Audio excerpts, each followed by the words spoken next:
So it's no longer try and get a $7 offer working up front and try and get a webinar. It's like, let's try and get a webinar that's selling your $1,000 offer.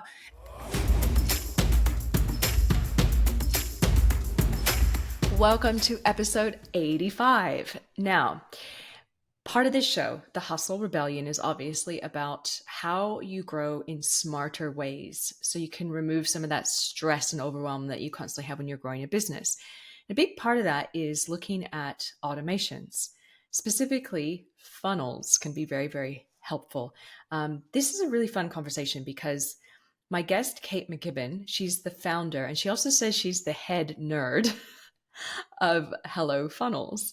Now, it's a fun conversation because it's both practical. We do dive into some numbers and a really great case study, and it just will get you thinking a little bit differently around marketing funnels, specifically if you have an e-course or a course that you want to sell, or maybe you're already selling one and looking for some better results. So we actually cover some trends. We cover sort of what to expect with conversions, as well as just some interesting insights in what numbers to pay attention to in your marketing funnels too. So no matter if you have a course or not, this is going to be a great episode for you to listen to.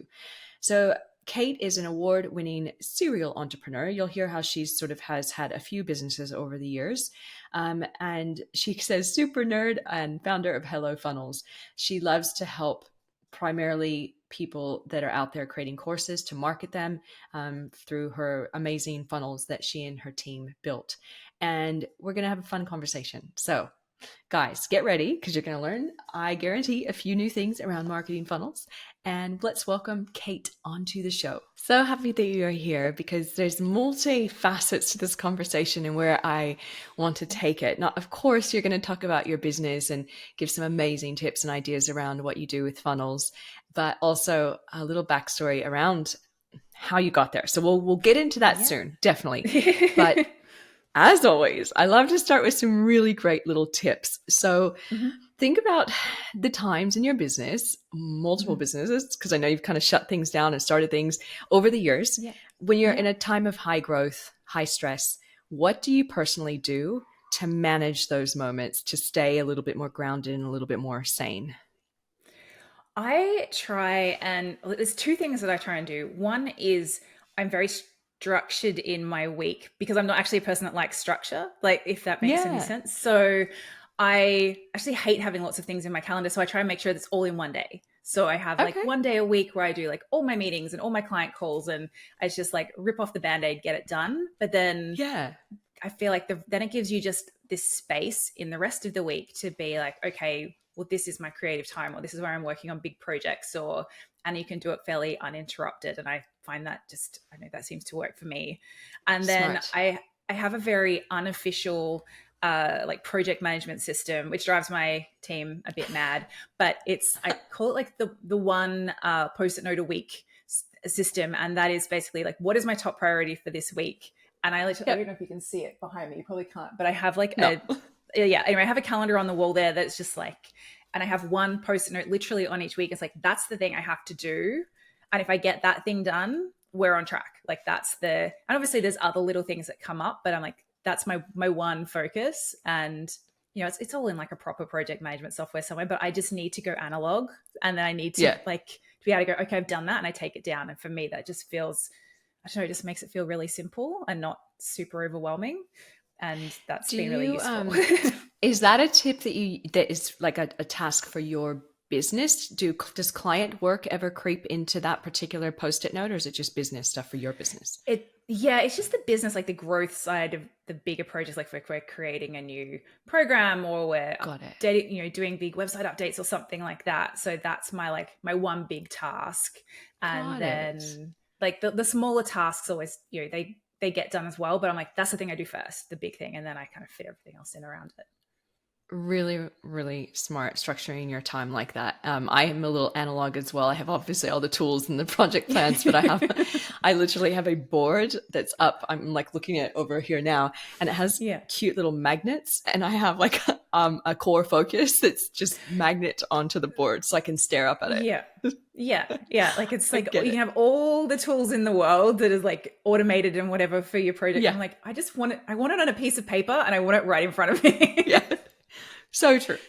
What else? Are there any other tips or ideas, the things that you do? Um, the other thing is just, yeah, trying to make sure you have some away from the computer time. I just, Yeah. even like when, when things are going well and it's busy and, that's really fun, you kind of forget that you actually have, well, I do anyway. Like I say to my husband, sometimes I feel like I'm just like a brain wandering around and I forget that I actually have a body attached to it. And, that you Oh need my to God. go and like actually move and do other things and have fun and, Totally. so like, yeah, you can just get so like in the business and it's Yeah. just like, all up here. And it's like, no, I have to do things that just shut that off and just go out Yeah. and enjoy myself. So it's sad that you I, have to remind yourself about I think that. that's so fun. I relate to that so much, of a walking brain. Oh my gosh. So, yeah, because you're literally just constantly in that mindset of what you're working on. And it's a challenge to sort of step away from that and get out there and do Yeah. different things. So yeah, And totally get it. I mean, it's super lucky that I love, I love my business. I love thinking about it. Like, it's not like it's a chore, but you do Yeah. just have to, you've got to separate it somehow. Yeah, no, smart. I love it. Really good tips. Structuring your time, you guys, and just keeping an eye on one core thing at a time can really be helpful and strip away that overwhelm. So, okay, I'd love to talk a little bit more about your journey, and it sounds really interesting. And I've saved purposely. I was going to ask you pre-record, but I'm like, no, I'm just going to ask her everything on our chat. So, you have quite the background of having different businesses. You've shut some down. You've started again. You basically say that the ups and downs of entrepreneur life are not new to you. So I'm really curious about these ups and downs. So perhaps what we Yeah. could do is start back in time of your journey of where you got to with HelloFunnels today. Like, what's happened to get you here? Yeah. Okay. So I think that you mentioned I've had a couple of businesses prior to this one. And Yeah. I think I was just one of those people who I always knew that I wanted to work for myself. I think, I was felt a bit limited being in like a standard 9 to 5 job. I got bored really easily. I was trying to do fun jobs, but they never paid very well. Like I was a fashion journalist at one point, which should be like, Oh, you wow. know, super fun. I mean, you wouldn't know it now. I run around in like hoodies and sweatpants all the time. But, but it's still like, there was, it wasn't a particularly well paid job. And I was like, I don't know, Yeah. I just need something a bit more, one that's going to give me some more possibilities to be able to actually potentially buy some of these amazing clothes I'm writing about. And also just, just to have some more things to do. Like I was always at work going, can I do this? Can I do this? And they're like, no, that's your job. You just do this one little Right. job. And like, that Right. doesn't work for my brain. So I was just kind of waiting for an idea.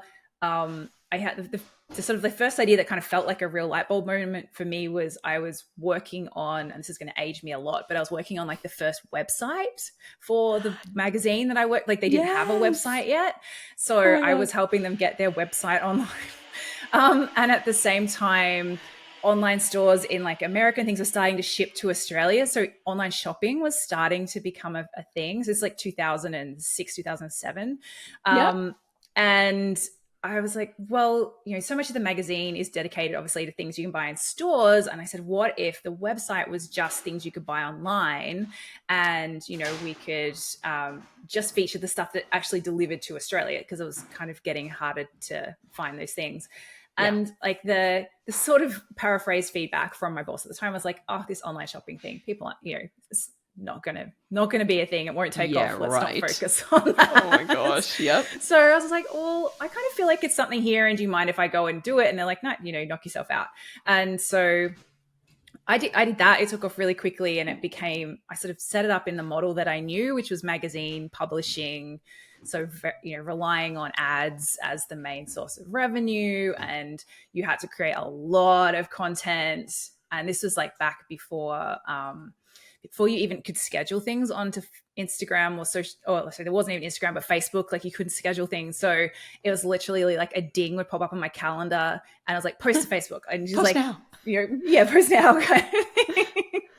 And you got rewarded for posting multiple times a day. So we were doing like 6 to 10 pieces of content on Facebook a day. So anyway, ended up with a team and it was super fun. Did that for probably like 6 or so years. I got to a point that I was just like, this is really hard work. I've ended up doing all the things I don't like, all the creative stuff I've given to the team, and I am now an ad salesperson, which is not something I ever wanted to do.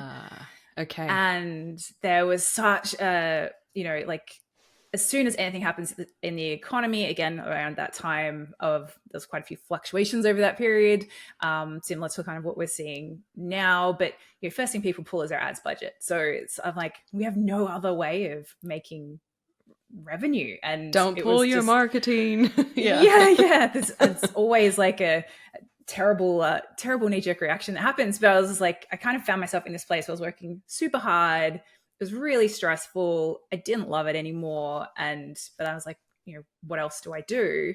Yeah. And then I think, as kind of seems to happen, like, had a whole bunch of people ask me around at a similar time, like, how did you grow it so quickly? Like, can you show me how you get your traffic, how you actually monetized it, how you, started creating partnerships with brands and all of that stuff? And I was like, oh, all right, I'll create an online course. I'll see, if 3 people ask you for something, why not give it a shot? And it was the most low-tech thing ever. I hadn't fully embraced my nerd era at this point. And I was just like, I figured out how to make a PayPal button, embed it in a blog post.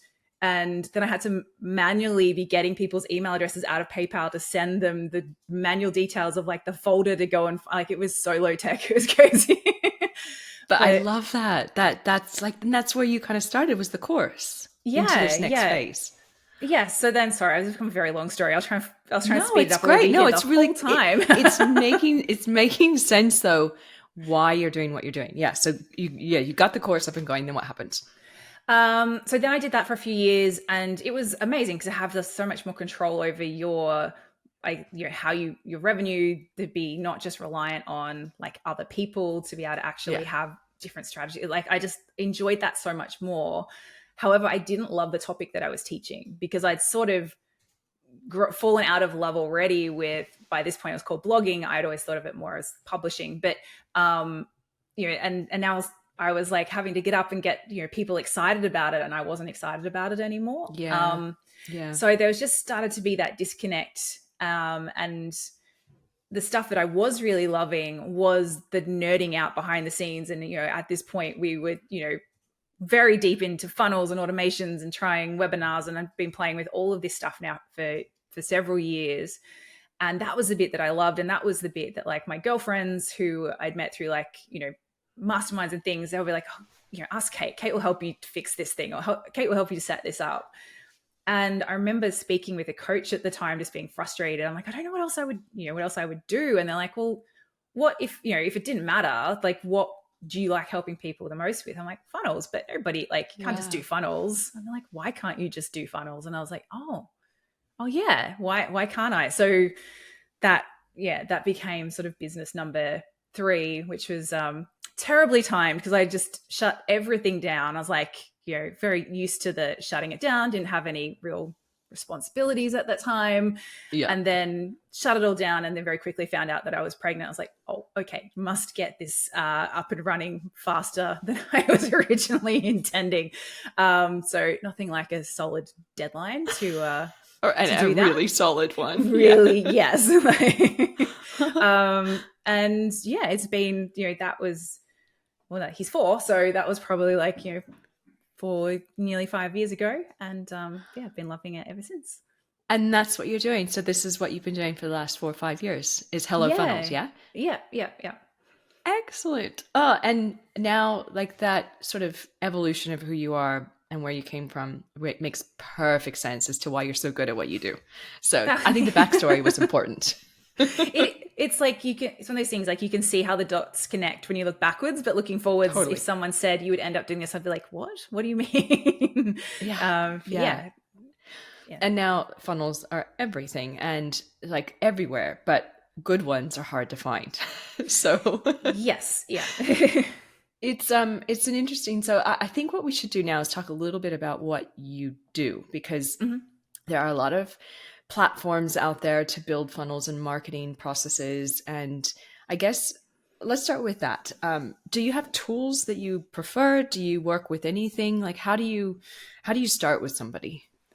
We try and be a bit platform agnostic. There's a couple of tools Nice. that I don't love and try and steer people away from, just mostly because they're buggy. Like, I don't think that anything that you're relying on to either deliver something to your customers or to, deliver your revenue, you want that to be a stable platform. So if there's anything that's notoriously buggy, I try and get people off it. But otherwise, I'm not, like we have the tools we use and I like, but I'm like my poor team, we're all pretty across, like we have to sort of have memberships to everything so that we can go in and try and figure something out for somebody if they're trying to, like we're sort of like secondary tech support for a lot of people's platforms when they can't actually hear from the platform themselves.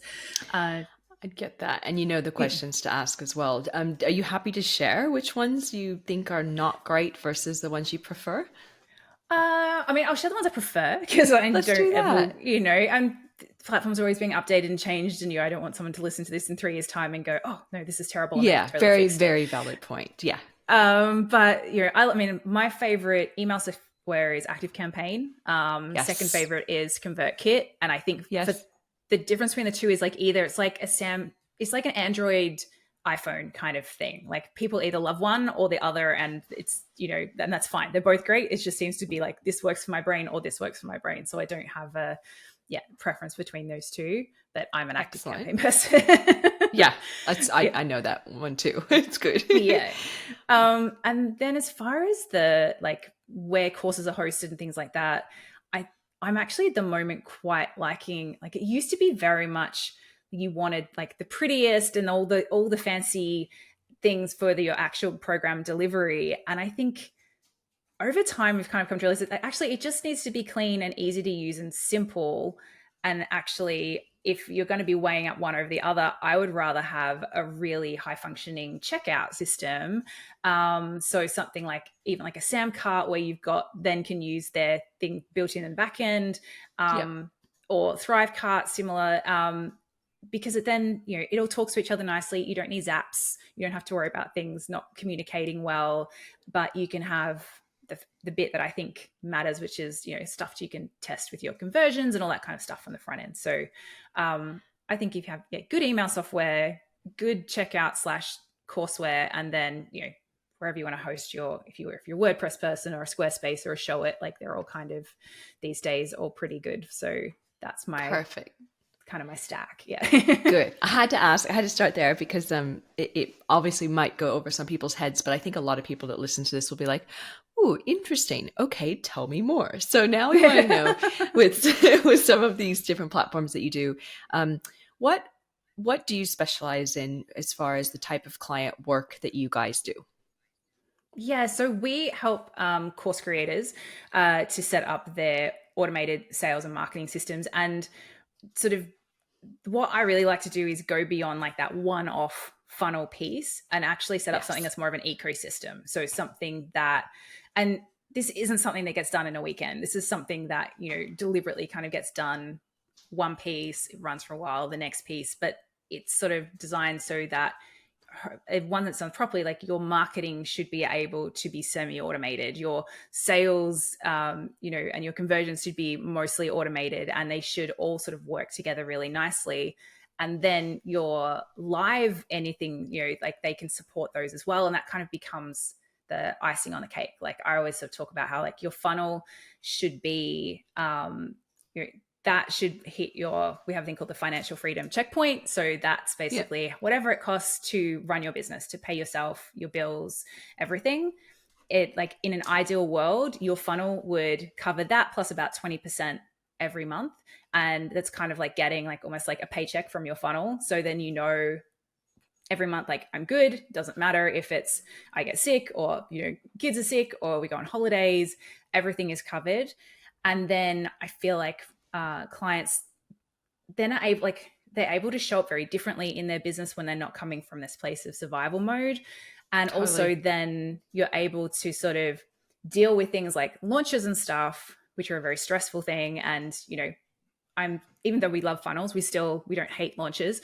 But I think that when you actually have the space and the capacity, and it's not such a like, if this doesn't work, our business is going to, be destroyed kind of feeling to it, then you can do it, and it's something that's fun, and it's, it's different energy, and it just makes business a lot more enjoyable. So I feel like if I went on a major tangent on that, so good. No, you're totally answering my sense. question, because now I'm going to lead into something else. So you build the funnels for course creators. You set all of that up. Do you drive traffic into it as well?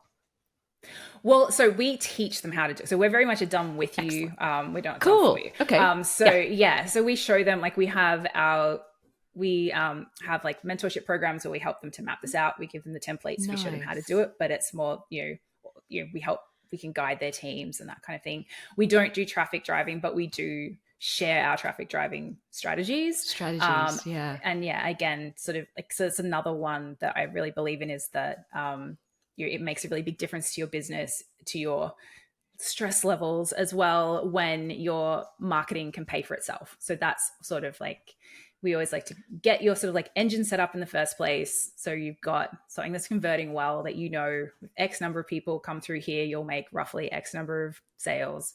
And then once you know that, then it's like, okay, how do we get more people through it?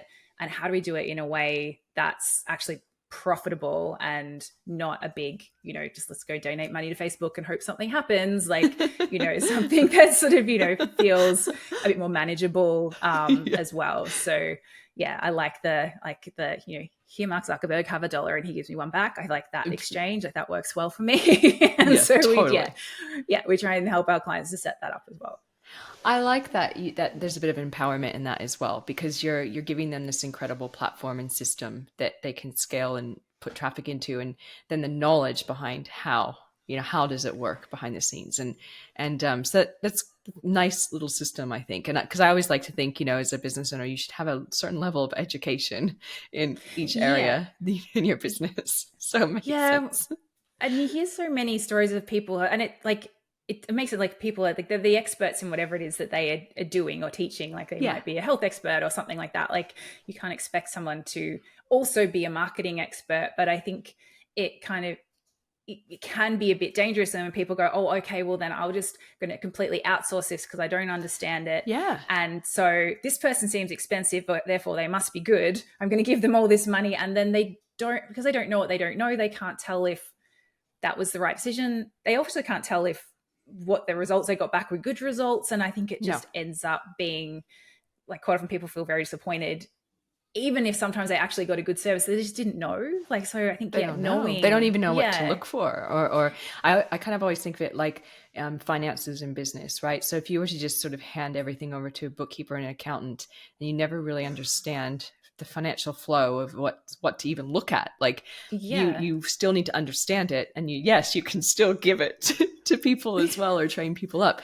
But I think a lot of people don't necessarily look at marketing in that way. Like you said, it's kind of like, this isn't my talent, but I'll just give it to somebody. But then you have no idea what numbers you're looking at, and it might be an excellent result, but you don't know that as well. Yeah. Like, just like, I've spoken to people before, and they're like, oh, I hired this thing. They were terrible. Like, they only got me 10 sales. And I'm like, oh, okay, well, how many, like, tell me more about it. And I'm like, 10 sales end up being like a 20% conversion rate or something. I'm like, they actually got you a really great result. But they weren't good at setting your expectations perhaps. But it's just, I think there is something like, and obviously people don't have to go and become an expert in it, but I think there's definitely something in understanding the fundamentals and understanding how the pieces work together, and what success looks like in something, so that then when you do outsource it, because who wants to do everything? Like, no, you can do it with a bit more of a level of, okay, I feel like I know that I can tell if I've made the right decision, and if this is working, and I can trust that person. And I just think it's a bit more, it's more empowering. That makes perfect sense. Perfect sense. And especially because you guys know the course intimately within the funnel that you're building for your clients. And then, so you're going to give them very great training and advice on how to get the best results off of what you built. So perfect. Yeah.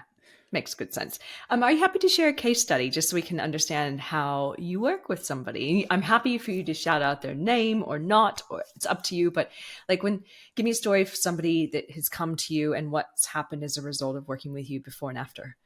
Yeah, sure. So it was one of my favorite. It was actually a very like this, she's actually technically a friend, and she's one of the first Yeah. people that I coached with their funnel.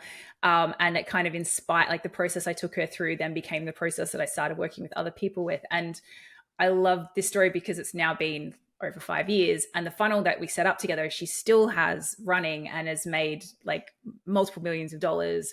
Wow.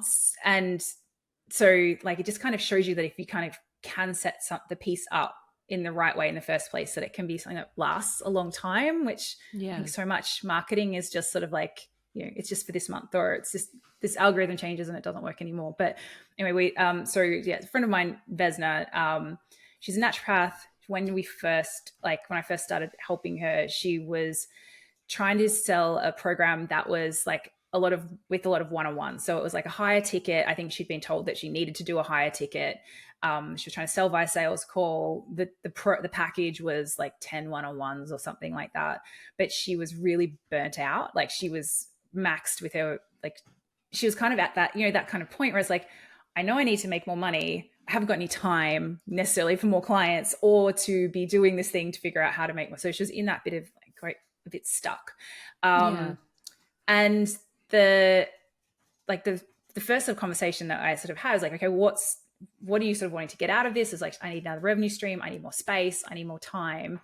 And I'm like, well, then maybe you shouldn't be selling something that's 10 hours of work once you sell it and multiple sales calls to be able to sell it in the first place. Like, is there something you can sell that's a bit more leveraged? And that could be sold in a more automated way.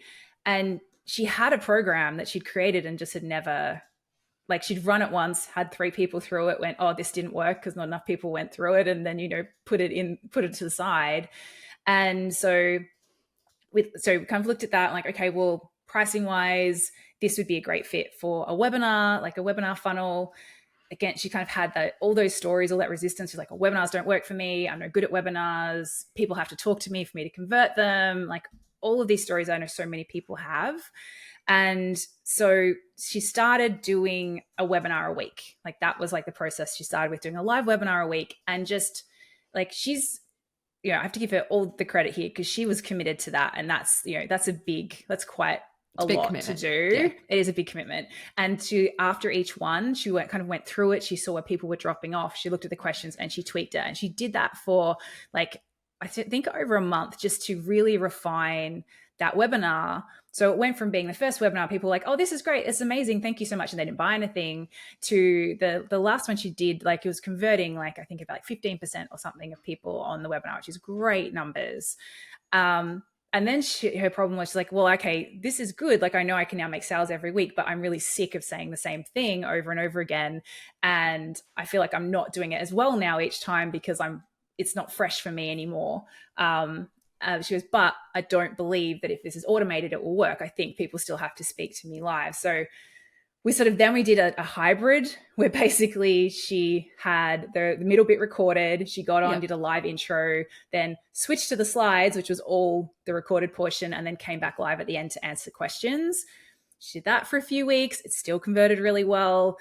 And then she's like, oh, I'm just really sick of listening to this presentation now. Like, it was just this whole journey. I'm like, how about you just try it? Like, just try. I think she even said, oh, I'm only going to do like 50% of traffic. Like, she just wouldn't let it go because obviously that was her main source of income.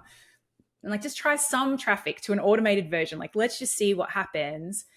And she did, and it worked just as well. Like, it was her conversion because, and so, then she's like, was able to, quite quickly was able to scale it up. And so she went from initially a sale or two a month of this program, which was then taking her, majority of her week to deliver, to then making, I think, 20 sales a week of a completely leveraged program.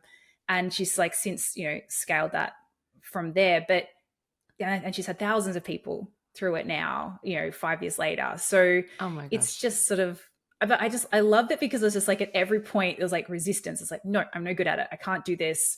Or I did it the first time, it didn't work, but she didn't give up. She kept kind of doing it piece by piece. And then, once she had those couple pieces together, it was amazing. Like, it just made such a huge impact on her business.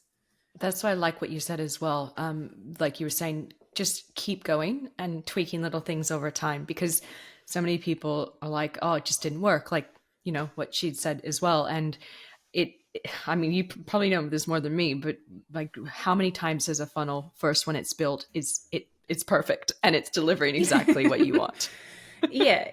Like, and anything, like first time you offer a program, first time it's always it's the beta, it's the test draft. It's, it needs some optimizing. But I think when you know how to know that it's got promise, I think that's kind of can make such a big difference to be like, okay, this is 80% there or 70% there versus, Yeah. oh no, I just completely missed the mark and maybe we should pivot. Like that's kind of a tricky thing. But I think, yeah, when you can tell that, okay, this is going to get me, I can see how this could work and I can see that this is getting me towards where I want to go, then it's always worth doing the iterations and the reps and getting it, Keep getting it getting better. it better and better.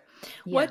What would you say conversion wise these days would be a good number for people to aim for? So with the funnels that you built, so it sounds like they're a bit of automation at the front end, and then what would be the key, I guess, moments and conversion rates throughout each of those steps to aim for? Um, yeah, sure. So, I mean, the number one is obviously, I mean, it depends on, again, the objective of the funnel, but the number Yeah. one is it a profitable, like if this is set up to be profitable, is it profitable? Is it something that when, you add paid traffic to it, with a bit of, to a level of scale that you're looking at, is it still coming out the other end and, you're getting, it's not negative. It's not just being reinvested. It's profitable.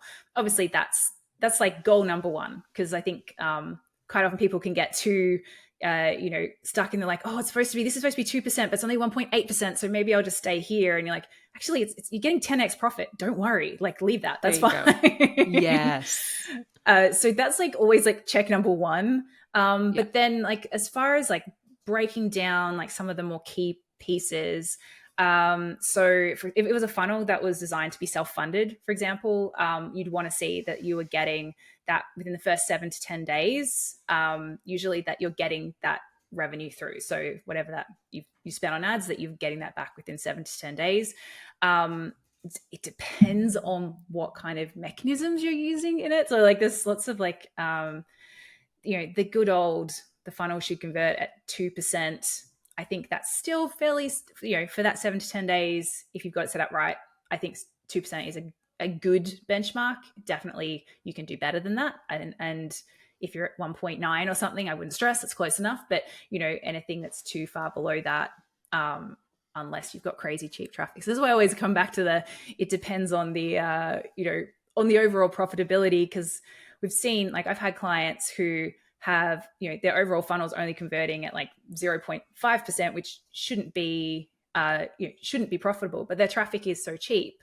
And it's just because of the market that they're in that actually that's a really good conversion rate for them.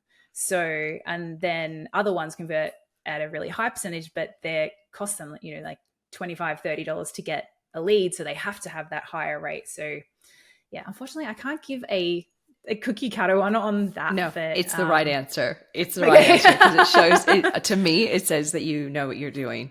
And what you said too, because people get so hung up on the numbers, right? Is it the right number to be paying attention to? Like you were saying, it might be this conversion rate, but you're 10 timesing your ad spend or whatever it is. There's so many other facets. And that's why working with somebody like you that knows all the different layers is important. It was the right answer, Kate. So it's all good. Thank you. We got that one nailed. That's good. So one last question, and then we'll start to wrap up. And that is around what's working now that you're finding works well in a course funnel. What is maybe a few things you find is working well, whether it's sort of the entry point or something that's said on a webinar? What would you say? So one thing that we've sort of a shift that we've made, and a lot of our clients are making this year, is around the first sort of part of the funnel. So it used to be that you would set up, like 7 to 14 days sort of warm up sequence that inside that would be inviting people maybe to a webinar or something like that. And then, the first goal would be like, get that piece converting well. And then it's like, okay, how can we get affordable traffic into it? With the the way that traffic is doing so many crazy things at the moment, and Facebook is fluctuating, and the new regulations and things like that, people would then get really stuck on that. Okay, how do I get affordable traffic in there? And they'd be trying to test $7 products and memberships and $27 this and this upsell and that upsell, and you could stay stuck there for a very long time to and yeah, it was annoying me basically. So we kind of shifted a few things around, and that sort of first 7 to 14 day webinar funnel, for example, that actually for a lot of our clients has become the thing that is now the thing whose goal is actually to be self-funded. So it's no longer try and get a $7 offer working up front and try and get a webinar. It's like, let's try and get a webinar that's selling your $1,000 offer, and that's what gets reinvested. You can then have a longer funnel on top of that, which will have other opportunities to make invitations and, potentially upsells, downsells, cross sells. Like you can do all kinds of different things there. But it's just the velocity that you can get for example, I can go too much into nerdy maths, but if you think about it with like one of these mini or micro offers, like maybe it's costing you $50 to sell a $27 product or something. Yeah. And with your upsells and stuff, maybe you're coming in cost neutral, but it's still $50. And a lot of people aren't very comfortable spending like $5,000 a day to get hundreds of people therefore into their funnel. They might be spending $100 a day, and that means they're getting 2 people in, and that just slows it down too much. But for a webinar funnel, maybe it's costing you $10 to get a lead. Maybe you're getting 2 sales out of every 100. So out of that, and that's then becomes cost neutral. I think that's my maths is doing right there. But you now have 200 people going through rather than 2. So it just means everything else. So it's just flicking, and people sort of releasing that need for like, oh, but this lovely webinar funnel I've built, like, shouldn't it be making me profit right now? It's like some do, many do, but for some, particularly those in a more expensive market, if you can have a higher value offer up front, knowing that yes, only a certain percentage of people are going to buy, then they're your ready to go buy now buyers. But you're going to have all of these other people who are going to come through, they're going to get warmed up really well, nurtured really well, they're going to come into your world, and then that's going to make everything else you do work so much better. And just flicking that sort of emphasis, I guess, it just means that you can scale up much faster and with a lot less risk. So that's kind of what we've been. Sorry if I just went full rather nerd than on you going no, it's all good. Rather than going straight into like the old school sort of freebie into an upsell at a cheaper price, you're going straight to webinar.